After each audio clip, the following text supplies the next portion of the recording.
नरेकाय दातुं मुनीन्द्रैः समागत्य तिष्ठन्तम् आनन्दकन्दं परब्रह्मलिंगम भजे पांडुरंगम। परब्रह्म परमात्मा पांडुरंगाच्या चरणी आद्य जगद्गुरु शंकराचार्यांनी वंदन केलेले।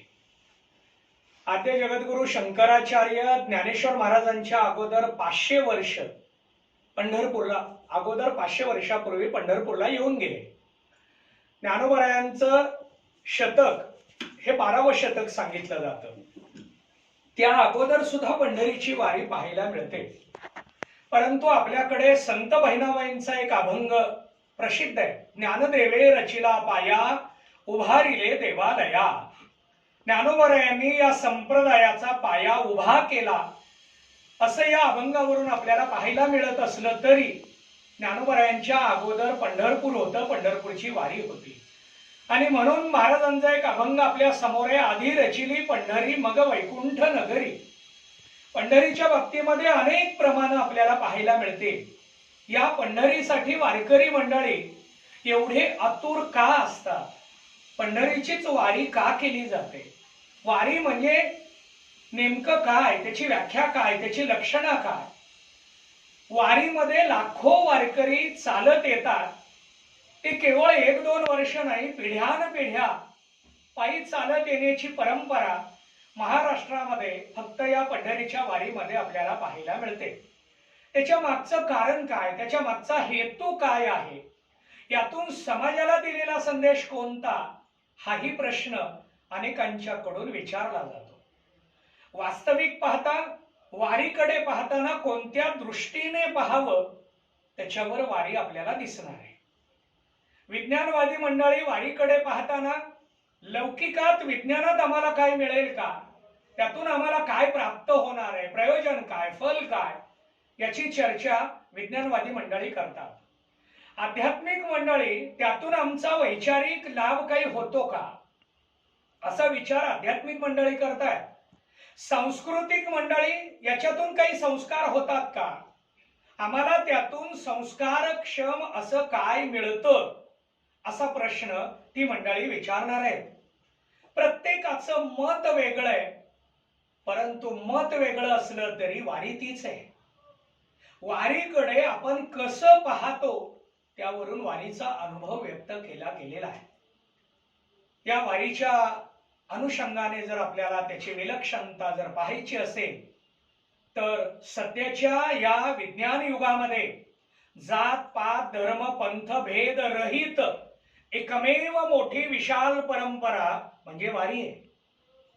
आता आपण एकही क्षेत्र जातपाती विरहित आहे असं म्हणू शकत नाही। नरेकाय दातुं मुनीन्द्रैः समागत्य तिष्ठन्तम् आनन्दकन्दं परब्रह्मलिंगम भजे पांडुरंगम।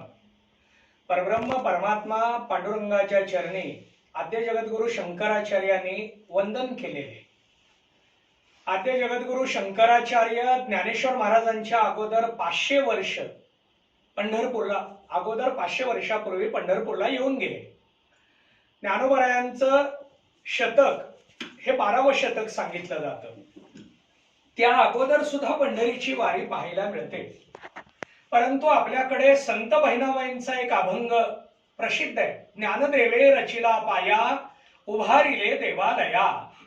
ज्ञानोबरायांनी या संप्रदायाचा पाया उभा केला असं या अभंगावरून आपल्याला पाहायला मिळत असलं तरी ज्ञानोबरायांच्या अगोदर पंढरपूर होतं, पंढरपूरची वारी होती। आणि म्हणून महाराजांचा एक अभंग आपल्या समोर आहे। आधी रचिली पंढरी मग वैकुंठ नगरी। पंढरीच्या बाबतीमध्ये अनेक प्रमाण आपल्याला पाहायला मिळते। या पंढरीसाठी वारकरी मंडळी एवढे आतुर का असतात? पंढरीचीच वारी का केली जाते? वारी म्हणजे नेमकं काय, त्याची व्याख्या काय, त्याची लक्षणं काय? वारीमध्ये लाखो वारकरी चालत येतात। ते केवळ 1-2 वर्ष नाही, पिढ्यानपिढ्या पायी चालत येण्याची परंपरा महाराष्ट्रामध्ये फक्त या पंढरीच्या वारीमध्ये आपल्याला पाहायला मिळते। त्याच्या मागचं कारण काय, त्याच्या मागचा हेतू काय आहे, यातून समाजाला दिलेला संदेश कोणता, हाही प्रश्न अनेकांच्याकडून विचारला जातो। वास्तविक पाहता वारीकडे पाहताना कोणत्या दृष्टीने पाहावं त्याच्यावर वारी आपल्याला दिसणार आहे। विज्ञानवादी मंडळी वारीकडे पाहताना लौकिकात विज्ञानात आम्हाला काय मिळेल का, त्यातून आम्हाला काय प्राप्त होणार आहे, प्रयोजन काय, फल काय, याची चर्चा विज्ञानवादी मंडळी करतात.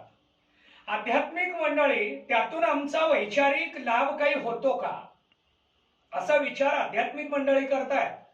सांस्कृतिक मंडळी याच्यातून काही संस्कार होतात का, आम्हाला त्यातून संस्कारक्षम असं काय मिळतं, असा प्रश्न ती मंडळी विचारणार आहे. प्रत्येकाचं मत वेगळं आहे, परंतु मत वेगळं असलं तरी वारी तीच आहे. वारीकडे आपण कसं पाहतो त्यावरून वारीचा अनुभव व्यक्त केला गेलेला आहे. या वारीच्या अनुषंगाने जर आपल्याला त्याची विलक्षणता जर पाहायची असेल तर सध्याच्या या विज्ञान युगामध्ये जात पात धर्म पंथ भेद रहित एकमेव मोठी विशाल परंपरा म्हणजे वारी आहे. आता आपण एकही क्षेत्र जातपाती विरहित आहे असं म्हणू शकत नाही.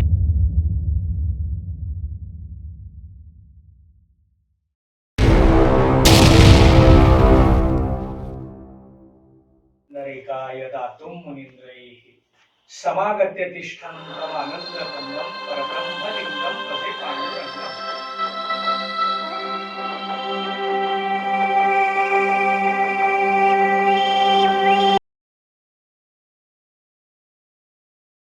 परब्रह्म परमात्मा पांडुरंगाच्या चरणी आद्य जगद्गुरु शंकराचार्यांनी वंदन केलेले.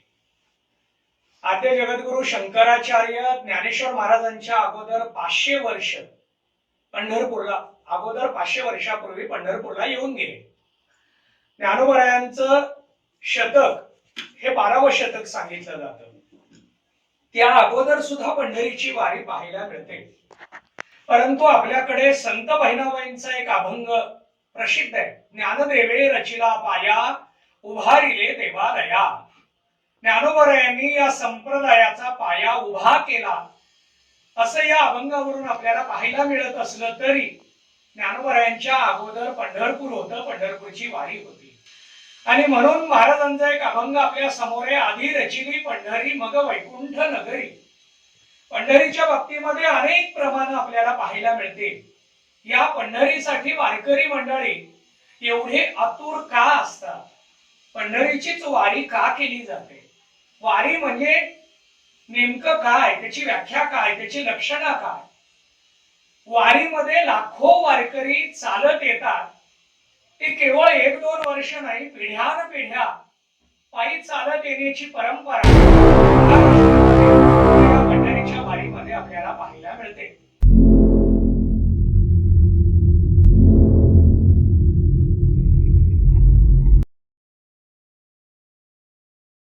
त्याच्या मागचं कारण काय, त्याच्या मागचा हेतू काय आहे, यातून समाजाला दिलेला संदेश कोणता, हाही प्रश्न अनेकांच्याकडून विचारला जातो. वास्तविक पाहता वारीकडे पाहताना कोणत्या दृष्टीने पाहावं त्याच्यावर वारी आपल्याला दिसणार आहे. विज्ञानवादी मंडळी वारीकडे पाहताना लौकिकात विज्ञानात आम्हाला काय मिळेल का, त्यातून आम्हाला काय प्राप्त होणार आहे, प्रयोजन काय, फल काय, याची चर्चा विज्ञानवादी मंडळी करतात. आध्यात्मिक मंडळी त्यातून आमचा वैचारिक लाभ काही होतो का, असा विचार आध्यात्मिक मंडळी करतायत. सांस्कृतिक मंडळी याच्यातून काही संस्कार होतात का, आम्हाला त्यातून संस्कारक्षम असं काय मिळतं, असा प्रश्न ती मंडळी विचारणार आहेत. प्रत्येकाचं मत वेगळं आहे, परंतु मत वेगळं असलं तरी वारी तीच आहे. वारीकडे आपण कसं पाहतो त्यावरून वारीचा अनुभव व्यक्त केला गेलेला आहे. या वारीच्या अनुषंगाने जर आपल्याला त्याची विलक्षणता जर पाहायची असेल तर सध्याच्या या विज्ञान युगामध्ये जात पात धर्म पंथ भेद रहित एकमेव मोठी विशाल परंपरा म्हणजे वारी आहे. आता आपण एकही क्षेत्र जातपाती विरहित आहे असं म्हणू शकत नाही. आता मोठे मोठे संघर्ष उभा राहताना पाहायला मिळायला लागले. त्याचं कारण काय, विज्ञान प्रगतशील आहे, विज्ञानाचा विकास व्हायला लागलेला आहे. वाढतं विज्ञान विकसितपणाने आपल्या समोर आलेलं असलं, डिजिटल मॉडेल म्हणून आपल्या समोर असलं तरी जातीपातीच्या विळख्यामध्ये आत्ताचा समाज आपल्याला पाहायला मिळू लागलेला आहे. पण अशाही प्रवाहामध्ये जात पात विरहित एकमेव परंपरा ती म्हणजे वारी आणि वारकरी परंपरा पाहायला मिळते. बघा, या वारी परंपरेमध्ये जर आपण गेलो तर संध्याकाळच्या वेळेला पंगत बसलेली असते. भोजनाच्या पंगतीला सगळ्या समाजाची मंडळी असतात. यांची सेवा करायला आपल्याकडं प्रत्येक जाती धर्माचे लोक आलेले पाहायला मिळते. आपल्या सोलापूरमध्ये संत गजानन महाराजांच्या पालखीला सर्व समाजाची मंडळी येऊन सेवा करताना अनेक वर्षाच्या परंपरेला आपल्याला पाहायला मिळतं. कारण उपलब्ध मंगल कार्यालयाच्या समोर आपल्याकडे गजानन महाराजांच्या पालखीतील भाविकांची दाढी कटिंग ही न्हावी समाजाच्या माध्यमातून मोफत केली जाते. परीट समाजाच्या भाविकांच्याकडून या वारीमध्ये पालखीमध्ये चालणाऱ्या भाविकांच्या कपड्यांना इस्त्री करून मोफत दिली जाते. या पालखी सोहळ्यामध्ये चालणाऱ्या भाविकांच्या चपला दुरुस्त करून देण्याचं काम चर्मकार समाजाच्या वतीने केलं जातं. याच वारीमध्ये चालणाऱ्या वारकरी भाविकांचं बूट पॉलिश मोफत केलं जातं. या सगळ्यांच्या मनामध्ये आम्ही या जातीचे, हे त्या जातीचे असा भेदभाव पाहायला मिळत नाही. वारीमध्ये चालणाऱ्यांच्या मध्ये मिळत नाही, वारीची सेवा करणाऱ्यांच्या मनामध्ये मिळत नाही. म्हणजे भेदभाव बाजूला ठेवणारी कलियुगातली विज्ञानाच्या या प्रवाहातली एक मोठी आणि विलक्षण परंपरा म्हणजे वारी परंपरा आहे. मग या वारीकडे पाहताना धार्मिकतेतून पाहावं, वारीकडे पाहताना सांस्कृतिक भूमिकेतून पाहावं, वारीकडे पाहताना आध्यात्मिक